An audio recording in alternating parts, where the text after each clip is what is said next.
All right, hello and welcome to Reloveution's March 2023 Power Hour. We are going to be discussing trauma-informed leadership with my colleague, collaborator, and friend, Kristen Donnelly.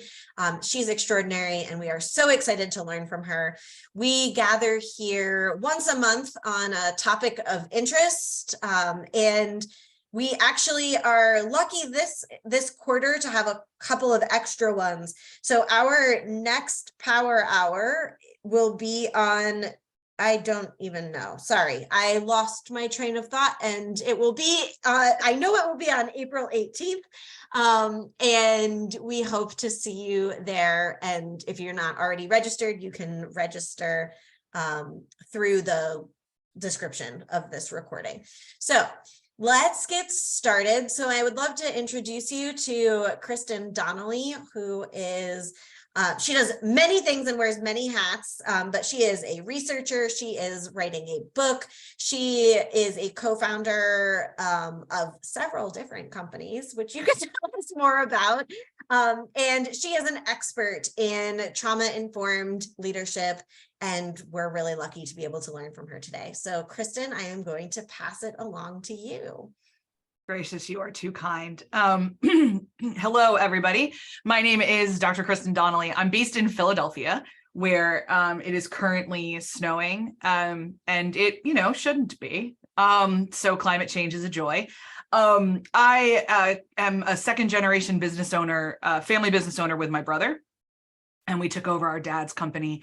And we intentionally employ folks for whom they might need a couple more chances than the second one. And so we have a lot of experience working with both overtly and covertly traumatized folks. On top of that, I have a master's of social work and I have a PhD in sociology. And my research focus has been a lot about trauma. And so I want to kind of shift this very social worky, helping professional nonprofit concept of being trauma informed and bring it a little bit more into leadership and the workplace, and maybe hopefully make it a little bit more accessible than it often appears, especially on Instagram graphics. So that's the goal today. Where is my share screen? There it is. All right, away we go. So just a couple quick facts about me, because I like to have people know who I am. As I said, second generation family business co-owner. My brother and I took over our dad's network of companies. And our flagship is actually a manufacturer, and we manufacture the stains that diagnose cancer. And also the stains that diagnose glaucoma, for instance, and the dye that dyes the Chicago River green for patties every year. That's us. And out of that, and out of that, our mission statement as a family is to impact lives and create holistic wealth. Holistic means financial, emotional, spiritual, economic, ecumenical, pick a feature.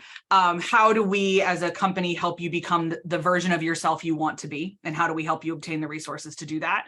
And so in that spirit, I run my own division, which is called Abbey Research. And we help companies treat their employees better and help people get along better. And that sounds really like a Hallmark card, but I promise it's not. We try to help people do the actual work to get there. I love sports. I will probably make reference to Philadelphia sports in particular for my sins. And I deeply believe that different people are different, and that's a really good thing. I believe deeply that difference is not a barrier, it's an opportunity when used correctly and addressed correctly. And so that's what we're going to talk about today. I like this to be as interactive as possible, but I'm not great, I'll be honest, at minding the chat during my talk. So feel free to put questions in there and everything else, but we can get to questions later. So I apologize if I miss a comment that you've said. It is not you, it is me, and just what I am capable of doing in order to deliver quality content. So let's get into it. The first thing I would love us to do is we're going to play a quick game of Never Have I Ever. You may know this as a drinking game or an icebreaker game, depending on your personal life choices. But what I'm going to ask you to do is put up all 10 fingers. You don't need to be on camera. This can just be you. If you don't want to be on camera, I don't care. I don't need to see these. But I want you to do it. So put up 10 fingers And every time I say something that you have done, I want you to put a finger down. Okay. So every time I say something that you have done, put a finger down. So first of all, never have I ever had a child. Never have I ever served in the military. Never have I ever read Harry Potter. Never have I ever been to India. Never have I ever had to collect welfare. Still 8. Never have I ever gotten very emotionally invested in a sports team that broke my heart. Never have I ever cooked my own food for myself. Never have I ever needed surgery. Never have I ever watched Game of Thrones.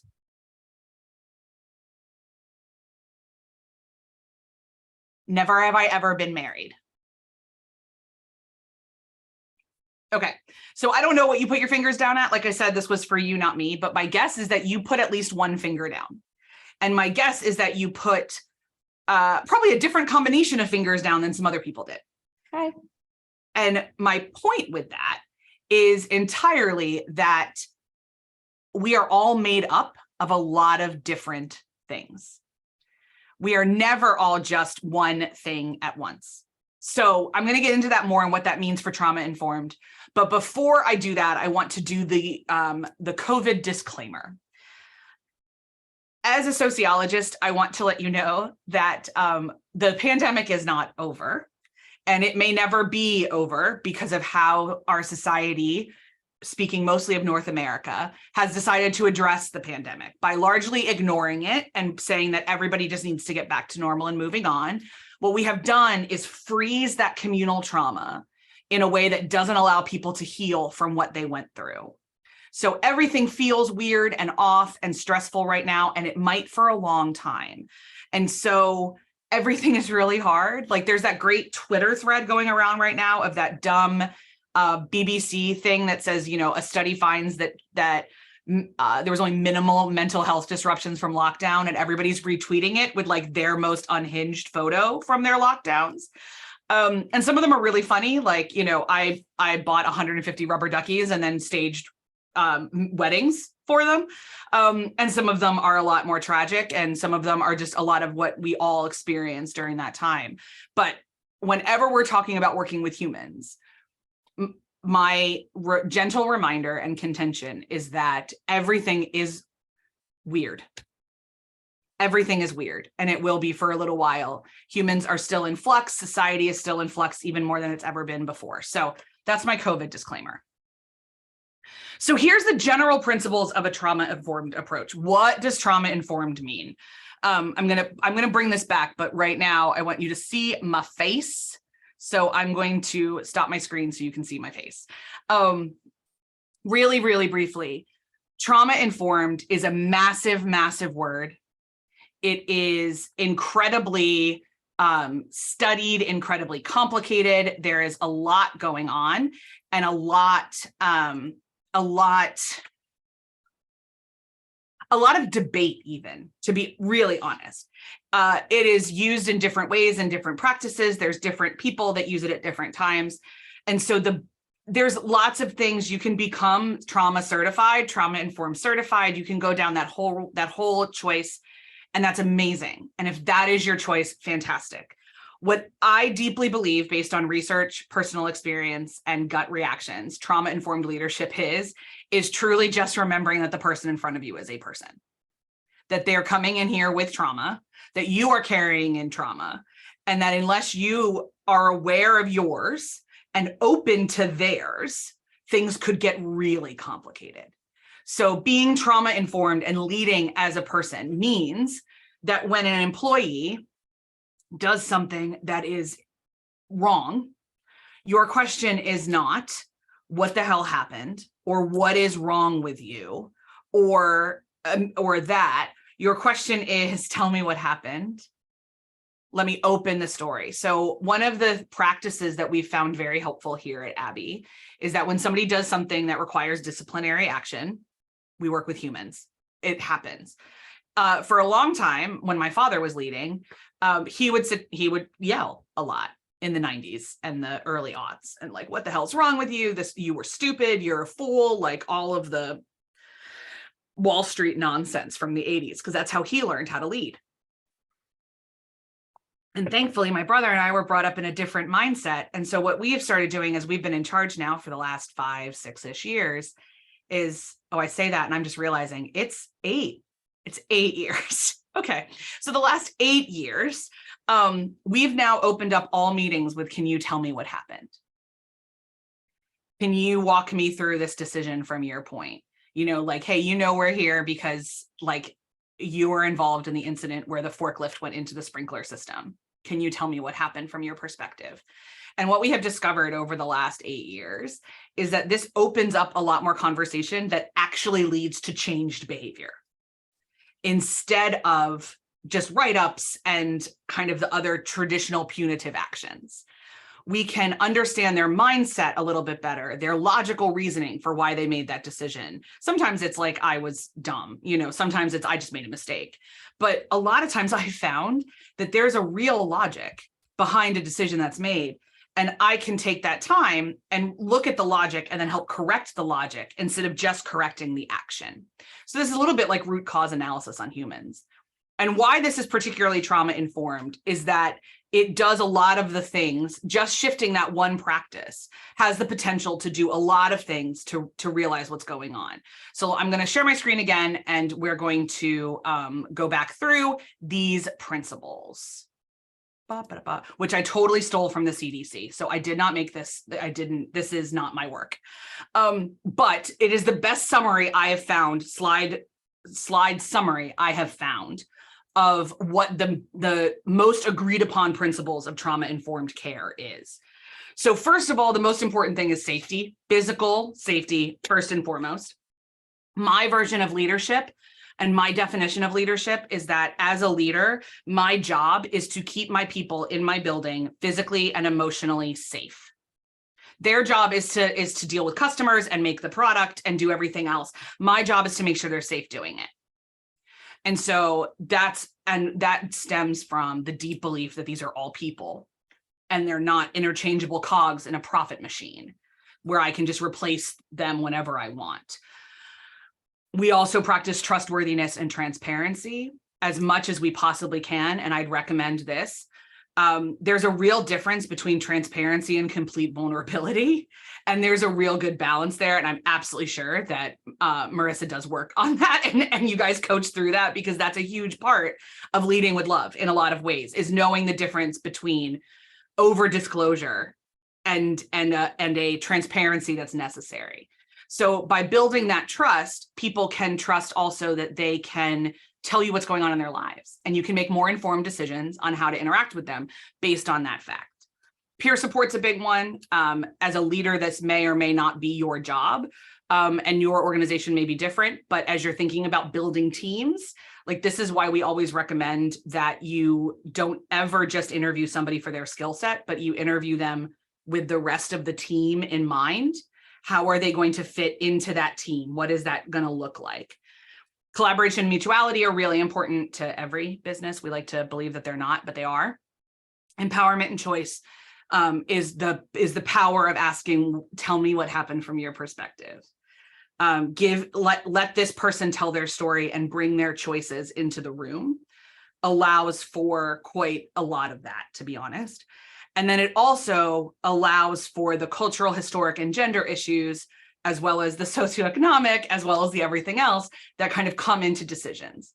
So those are the guiding principles of some sort of trauma-informed approach. Number 6, especially, we're going to get into in a minute as we talk a little bit about intersectionality. But this is kind of where, as a leader, we can really step up our own education. Just a little aside, like, if you're in a leadership position and you guys just hired somebody and it's the very first time you've ever hired a practicing Muslim, like, this is a great time to learn exactly what Ramadan is, exactly what Eid is, what prayers are. And so you can help negotiate out what they need from you and ask informed questions of them instead of treating them like your Google. So that's a quick tip to do that. So the foundation of trauma-informed leadership is that you build a trauma-informed culture, which basically just means that you understand that literally every human carries around multiple traumas.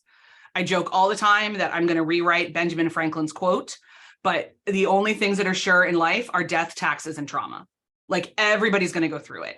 And my definition of trauma, I should say here, is anything that changes how you think life was going to be. Anything.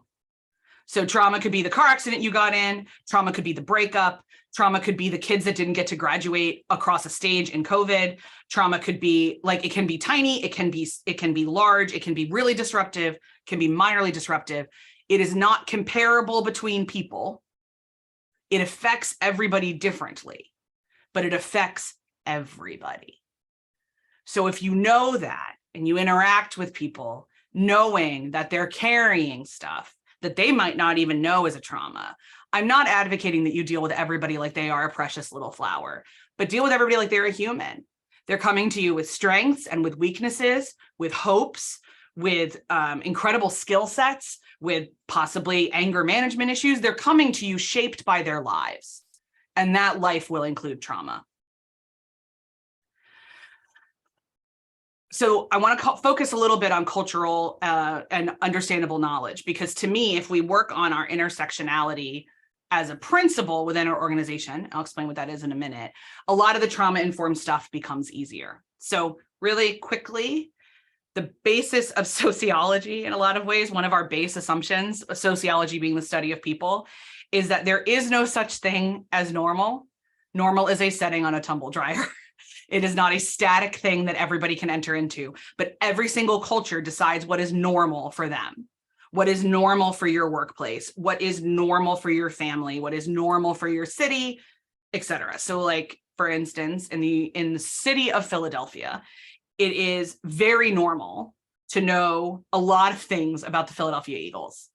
Very, very normal. If you don't at least know who the starting quarterback is, you are othered within this city. You are something other, and a lot of people are going to think that's weird. I've lived in other places where that's not true at all. Obviously, when I lived in Northern Ireland, nobody really cared about American football, but it was incredibly normal to, like, in that culture, to not really ever move away from home. So you might move down the block, but like a long commute between you and your parents is an hour. That's normal there. When I moved, when I was doing grad school, my parents were in Philadelphia and I was in Central Texas. That was really weird to them. Nor could they fathom why I was living in Northern Ireland so far away from my parents. So we do this with foods, we do this with culture, we do this with attitudes, and every culture also shifts these. Obviously, there were things that were normal in the United States in the 40s, 50s, and 60s that aren't normal now. People are trying to pretend that they are, but they're not. But anytime that you are in the center of what everybody agrees upon in your culture, you are normalized. And every time you're on the outside of that, you're othered. So some of that never have I ever exercise was about that. So if you put your finger down for Game of Thrones, it doesn't matter as much now that if you kept it up, I should say, it doesn't matter as much now because not everyone's talking about it. But there are certain circles, 5 years ago, you never watched Game of Thrones, you were excluded from a lot of conversations. And that is something that shapes how you interact with people. Sure, that one is silly. Maybe the Harry Potter one is, maybe the Harry Potter one isn't, depending on how active you are in the fandom now. But like whether or not you've ever been on welfare, put you in or out, normal or others you in certain circles, whether or not you have a child, normals or others you. It's very normal in the United States for a woman in her late 40s to have a child. I don't have one, and I'm never going to have one. So that others me perpetually. My husband and I are perpetually othered. And people ask us all sorts of incredibly invasive questions about why we're not going to do that, because they believe it's okay, because it's normal to have a child. And it's weird in America to not have one. So this traces back to the really beautiful principle of intersectionality, which was first established by a brilliant woman named Kimberly Crenshaw in the 1980s, who wanted to talk about how not every single woman is the same, that race means that different women experience life differently. So a Black woman's life is a lot harder than a white woman's life on the whole. And so we've taken that as social scientists and expanded that to essentially say everybody is a lot of different things all at once. And all of those things are normal in some places and othered in others. Some of them bring incredible privilege. Some of them bring incredible oppression. But we are all a lot of things all at once. And being a trauma-informed leader means keeping that in mind and creating an inclusive culture that is based on intersectionality, where people can show up every day on their terms and not necessarily yours. So again, we're never one thing. We're always all the things. I'm never just a woman. I'm always a white, middle class, married, childless woman who's a business owner who has a PhD and has a real problem not playing Stardew Valley all the time. Like, I'm always all of those things.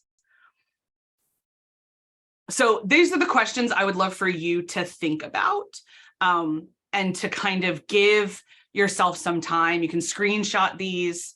And give yourself some time. Your organization, how do you handle other well? Maybe you handle other in gender and sexuality super well, but you don't handle disability well. Maybe you handle physical disability really well, but you don't handle neurodiversity really well. Every organization has things they can work on that are in some way othered. Maybe you're an organization that handles, education really well. Like, no, not everybody has to have a master's degree to work there or whatever. But you've never really considered if your office is okay for people who are fat, like if your furniture fits fat people. So just consider, like, what do you handle well? What do you handle not well? And then the thing that you handle well, what advice would you give somebody else who is trying to explore that area and learn it for themselves? So those are kind of your homework assignments, as it were. So diversity is a reality. Every human is diverse. We can't ever have a goal of diversity. We are already diverse. The goal is inclusivity, and privilege is the barrier between those things. So we have to value all of this, because when we value humans for who they are, and we truly understand and we combine some of those maybe not so obvious principles of trauma-informed, but at the core of trauma-informed is that the person in front of you is a person. So create an inclusive culture as best you can, where people get to be people. And again, not interchangeable cogs in some sort of profit machine. Do it where people get to be people, and then the culture kind of grows out from there. This is where I always get the questions of, like, so what the hell do we do? Like, that all sounds really nice, Kristen. Like, fantastic. What the hell do we do? Great. Great question. Couple things. First of all, you're going to screw this up. Like, let me absolve you right now of doing this perfectly. It's not possible. You could have a really great policy that works for your organization right now, and then you hire a new person and that doesn't work anymore. Culture is fluid because it's made up of humans. So absolve yourself of the possibility of perfection and just lean into the learning that can happen, and the strength and the innovation and the hope that can come from that. One of my biggest tips is to cultivate your active listening. Active listening means being, as much as possible, fully present in the conversation you're having. You're not running your grocery list in your head. You're not thinking about how much you hate the shirt the other person is wearing. You are as present in the conversation as you can be. For some people, this means eye contact, but for some people, it doesn't. For some people, this means physical touch. For some people, it doesn't. But the most important and universal element of active listening is to be as fully present in the conversation as possible. It allows you to do things like ask follow-up questions, ask some clarifying questions, saying things like, okay, what I heard was, you really, really wish that we had monkeys in the office. Is that correct? And this other person can be like, yes, I really do wish we had monkeys in the office. And you can say, it's a lovely dream. It's nice to want things, but it's not going to happen. So but you can clarify that you're hearing what they're actually saying when you're actively present and you're not blowing them off. Some quick tips are that I always say when you're kind of thinking about maybe a population you don't know a lot about, or trying to be a better, more inclusive leader, is to do your homework. We live in a beautiful age of information technology where so much is at your fingertips. While it doesn't replace knowing an individual person, it can help you ask more informed questions. For example, after the terrorist shootings at the spas in Atlanta 2 years ago now, last year, I can't quite, time is a flat circle. I realized that I was very unaware of the nuances of Asian American immigrant experiences. It just wasn't something I'd ever looked at before or really lived with anybody before. So I called a friend who happened to be married to a Malaysian refugee. And I said, hi, help me. And she said, well, yeah, I mean, like, you've seen the documentary on PBS, right? And like, so once you, like, you can go, I was like, pause, I don't know what you're talking about. And she said, there's a really great 6-hour documentary on PBS called Asian America. And it is 1 hour on each major Asian immigrant group, explaining how they came to the country, the discrimination they faced here, and how that shaped their experience in the diaspora. Cool, I cleared my schedule for 6 hours that week. I watched the documentary. I understand so much more now. I can ask more informed questions. I can pay attention to more things.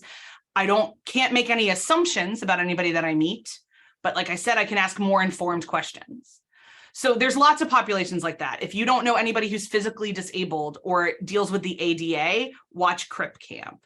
If you don't know anybody, which is on Netflix, if you don't know anybody who has experienced deep, deep sexual trauma, Lord, there are a lot of memoirs out there about it. Like, find something, pick a lane, pick a thing you'd like to learn more about. Start there. Start small. Start there. Then you can ask better questions, make less assumptions, and truly embrace difference when it comes at you, instead of seeing it as somewhat threatening, which we all naturally do. I can get into that in the questions as to why we are so scared of what is different. It's biological. It's not a character flaw. So this is us and me. I think in the chat, if you want to talk more about what I do, have follow-up questions and you can't stay, or you're watching on the replay, link to book a call with me is in the chat. And I'd love to talk to anybody. You can also use this QR code and it'll pull up, I believe, our newsletter. We're on all socials.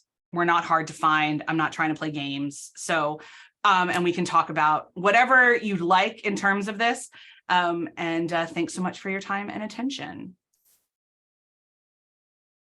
Thank you so much, Kristen.